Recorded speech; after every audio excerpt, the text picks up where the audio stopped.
సూర్య గారు మాట్లాడతారు. కొంచెం హోల్డ్ చేద్దాం మనం. సో ఎస్, బ్లాక్ బస్టర్స్ మనందరికీ అందించిన గ్రేటెస్ట్ రైటర్ డైరెక్టర్ త్రివిక్రమ్ గారు మాట్లాడతారు. నౌ అందరికీ నమస్కారం.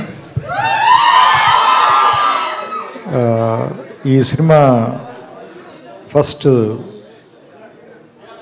నాకు కథ చెప్పినప్పటి నుంచి కూడా this film is very close to my heart. And ఈ సినిమాని ఇంత చాలా ఇట్లాంటి టైంలో ఇందాక వెంకీ చెప్పినట్టు ఒక రకంగా చెప్పాలంటే ఎగ్నెస్ ద టైడ్సే కష్టపడి తీసి ఇంత సక్సెస్ఫుల్ చేసినందుకు మొత్తం టీం అందరినీ కూడా నేను మనస్ఫూర్తిగా అభినందిస్తున్నాను. నేను సూర్య గారితో ఒక సినిమా చేయాలి ఆల్రెడీ. అది నేను ఆయనకి నచ్చే కథ చెప్పలేకపోయాను ఇంకా. సో లేదు, త్వరలోనే ఖచ్చితంగా నేను ఆయనతో కలిసి పనిచేస్తానని నమ్ముతున్నాను నేను. ఎందుకంటే సూర్యతో ఆయనతో సినిమా చేయమని నా వైఫ్ వైపు నుంచి రిక్వెస్ట్ కాదు, డిమాండ్ ఉంది. ఎందుకంటే నా వైఫ్ చాలా పెద్ద ఫ్యాన్. సో సామాన్యంగా తను మామూలుగా ఈ సితారాల్లో జరిగే ఏ సినిమాలు షూటింగ్కి వెళ్ళదు, కానీ ఈయన సినిమా షూటింగ్ అని మిమ్మల్ని కలవటానికి మాత్రం ఆ రోజు సెట్కి వచ్చి పర్టికులర్గా ఈయన్ని కలిసి ఇంత ఫోటో తీర్చుకుని వెళ్ళారు. సో అండ్ ఇప్పుడు ఈరోజు అంటే బేసిక్గా ఆడవాళ్ళంత గమ్ముని ఇష్టపడరు, కానీ ఇష్టపడితే మాత్రం జీవితాంతం వదిలిపెట్టరు. అలాంటి హీరోలు అతి కొద్ది మంది ఉంటారు. అందులో మనకి సూర్య గారు ఒకళ్ళు. నాకు తెలిసి ఇందాక గీత గారు చెప్తుంటే నాకు అనిపించింది, ఇండియాలో నాకు తెలిసి ఇద్దరే హీరోలు వయసు వాళ్ళకి వెనక్కి వెళ్తుంది. ఒకళ్ళు సూర్య గారు, ఇంకొకళ్ళు మహేష్ బాబు గారు. వీళ్ళిద్దరికే వయసు వెనక్కి ట్రావెల్ చేస్తుంది వీళ్ళిద్దరికీ. అండ్ వంశీ నాకు మొదటి నుంచి కూడా వెంకీ కథ చెప్పినప్పటి నుంచి కూడా నాకు గజనీలో ఉన్న సంజయ్ రామస్వామి క్యారెక్టర్ నాకు చాలా ఇష్టం సార్.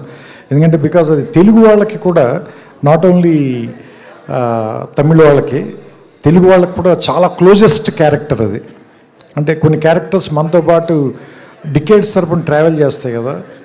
అండ్ నాకు ఆమీర్ ఖాన్ గారు చెప్పడం గుర్తు, ఎందుకంటే నేను సూర్యాన్ని మ్యాచ్ చేయలేకపోయాను అని ఆయనే ఒప్పుకున్నారు. ఇది హిందీ గజని అయిన తర్వాత ఇది నాకు అరవింద్ గారు చెప్పారు, నేను ఆయనతో జల్సా సినిమా పనిచేసేటప్పుడు. సో అలాంటి లుక్ని మళ్ళీ తీసుకురావాలి అని ట్రై చేసినప్పుడు దానికి వెంకీ నిజంగా పడిన కష్టం కానీ, ఏమంటారు దాన్ని, రాయటంలో కానీ తీయటంలో కానీ నిజంగా హెడ్స్ ఆఫ్ టు హిమ్. చాలా బాగా రాసావు వెంకీ నిజంగా ఈ సినిమా. అండ్ నేను ఎడిట్లో చూస్తున్నప్పుడే ఫస్ట్ హాఫ్లో ఇంటర్వ్యూ సీన్కి కానీ, సెకండ్ హాఫ్లో వచ్చే కొన్ని సీన్లు ఉంటాయి, అవన్నీ మీకు చెప్పడం నాకు ఇష్టం లేదు. ఎందుకంటే సినిమా చూడాలనుకునే వాళ్ళందరినీ కూడా స్పాయిల్ చేయడం నాకు ఇష్టం లేదు. It is too early.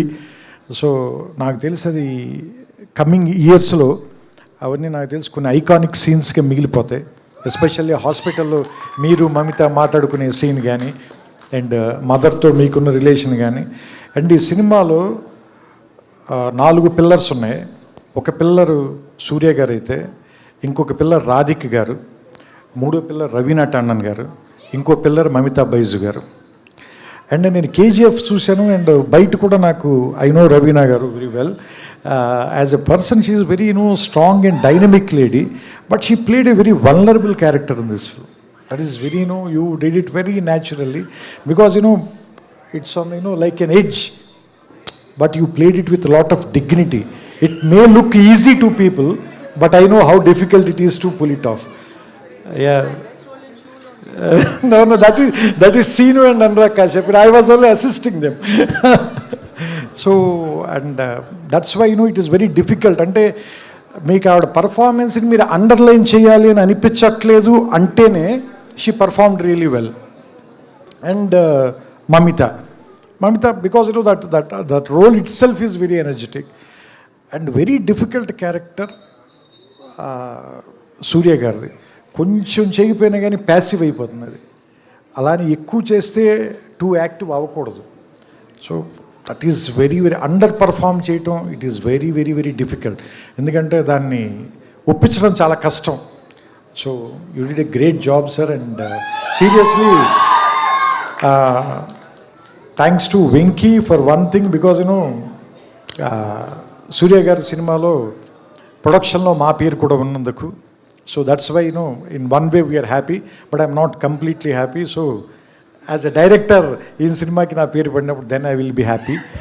So అంటే two extremes, Karuppu on one side and Viswanathan and sons, totally 180 degrees opposite, just less than 1 year. సో నాకు తెలిసి దట్ మీన్స్ నాకు అనిపిస్తుంది మళ్ళీ మీరు కొత్తగా స్టార్ట్ చేసినట్టున్నారు. Last year he got introduced again. So this is his second film. So he will travel with us, he will give us a lot of memories, lot of things to cherish. So I wish the whole team, especially Venki and Vamsi and Surya garu, with all respect sir, and మీ దగ్గర నుంచి నేర్చుకోవాల్సింది ఆ humbleness మీ father దగ్గర నుంచి కూడా, because I respect him a lot, and we love you and Karthi sir. You guys are Telugu heroes only. ఎందుకంటే because now Tamil, Telugu, Hindi, there are no barriers, because Indian cinema became one. ఇంకా there are no language barriers, no regional barriers. So ఇంకా దయచేసి ఎవరో కూడా దయచేసి అలాంటి చిన్న చిన్న విషయాలు మాట్లాడద్దు. ఎందుకంటే మనం ప్రపంచం అనే వేదిక మీద మన ఇండియన్ సినిమా తాలూకు సత్తా చాటాల్సిన సమయం ఇది. సో దట్స్ వై ఆ డైరెక్షన్లో మనం అంతా వర్క్ చేస్తున్నాం. సో దాంట్లో ఇది మరో ప్రయాణంగా భావిస్తూ ఇలాంటి ఒక మంచి సినిమాని ఆదరించిన మీ అందరూ, నిజంగా ఈ సినిమాకి నిజమైన హీరోలు మీరు ఆడియన్స్. సో మీ అందరికీ మా అందరి తరఫున థ్యాంక్స్ చెప్తూ నమస్కారం, శుభ సాయంత్రం. థ్యాంక్ యూ త్రివిక్రమ్ గారు, thank you so much for coming and gracing the event sir. And once again congratulations. మీకు చెప్పిన సాయి సౌజన్య గారికి చెప్పిన ఒకటే, సో కంగ్రాచులేషన్స్.